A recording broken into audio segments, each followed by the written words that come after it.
हाल में बजट पेश किया गया है, लेकिन रक्षा बजट में किस तरह के एलोकेशंस हुए हैं और देश के मौजूदा स्थिति को लेकर रक्षा बजट में किस तरह के इजाफे की ज़रूरत थी, इस पर हमने बात की पूर्व विंग कमांडर प्रफुल्ल बख्शी से। आइए जानते हैं कि ऐसे समय में जब चीन और अमेरिका लगातार डिफेंस बजट बढ़ा रहा है, भारत का किस तरह का डिफेंस बजट है, क्या कुछ चीज़ें हैं जो होनी चाहिए थी।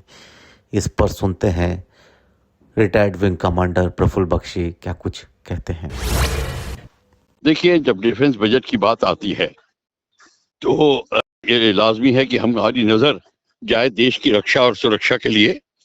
और इस समय और रक्षा और सुरक्षा की जब बात होती है तो हमको देखना होता है हमारी थ्रेट्स क्या हैं, किससे रक्षा होनी है, क्या सिचुएशन है।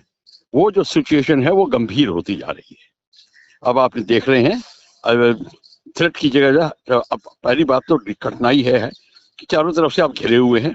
एक तरफ से चाइना, पाकिस्तान, बांग्लादेश, तीनों का गठजोड़, और वैसे भी साउथ चाइना सी जहाँ पे हमारा आना जाना है हमारे शिप्स का वगैरह, वहाँ पे भी स्थिति गंभीर होती जा रही है। फिर अगर आप अमेरिका को लें और वेनेजुएला को लें, ईरान को लें, वहाँ पे भी स्थिति गंभीर होती जा रही है। इसका मतलब है हमारी डिफेंस की मांगे बढ़ेंगी।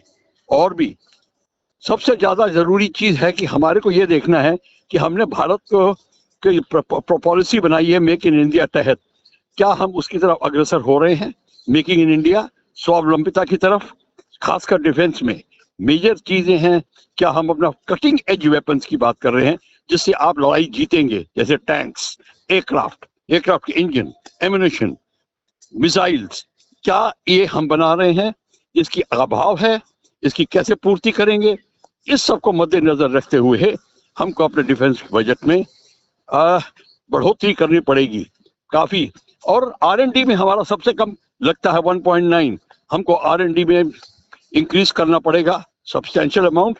और देश का कम से कम 3.5 से लेके 3.8 से लेके 5% तक हमको GDP करनी पड़ेगी, जैसे कि सारी कंट्रीज कर रही हैं। हम उनकी नकल नहीं कर रहे, पर वो GDP का हिस्सा अगर लगाते हैं डिफेंस में तभी आपको चीज हासिल होती है।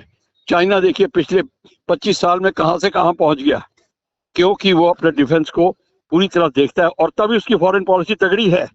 जिस कंट्री की डिफेंस कमजोर है उसकी फॉरेन पॉलिसी भी कमजोर रहेगी। वो हर वक्त या तटस्थ रहेगा या मुंह बंद करके रहेगा। तो ये सबसे बड़ी बात है।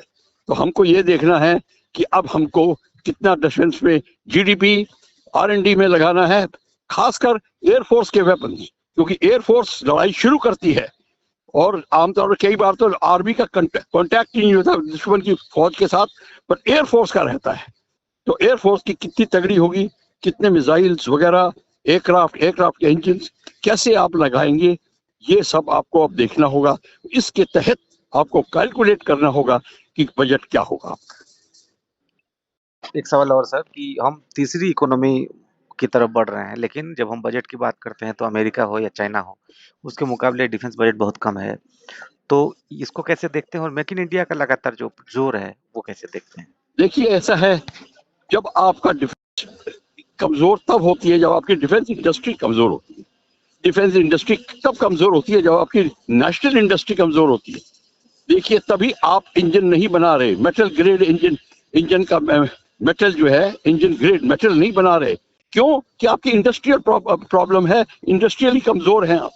सबसे पहले हमको बेसिक इंडस्ट्री की तरफ ध्यान देना पड़ेगा, जितनी जल्दी उसको स्ट्रॉन्ग करें ताकि आपकी नेशनल इंडस्ट्री स्ट्रॉन्ग हो और तब आप स्वावलंबी बने। मांग के लड़ाई करना, मांगे हुए अस्त्रों से लड़ाई करना आप हफ्ते 2 हफ्ते तक चला सकते हैं, यूक्रेन की तरह। आपको फिर सबसे भीख मांगनी पड़ेगी, तभी वो 4 साल बैठा हुआ है। इसीलिए आप 4 साल का युद्ध वो इसलिए कर रहा है क्योंकि उसको सब मदद कर रहे हैं। कौन आपकी मदद करेगा? आपको अगर अपनी रक्षा करनी है तो खुद करनी है। इसलिए आपको सबसे ज्यादा R&D और GDP बढ़ानी है और आपको इंडस्ट्री अपनी तगड़ी करनी है। आपकी नेशनल इंडस्ट्री अगर कमजोर रही तो आप कमजोर रहेंगे।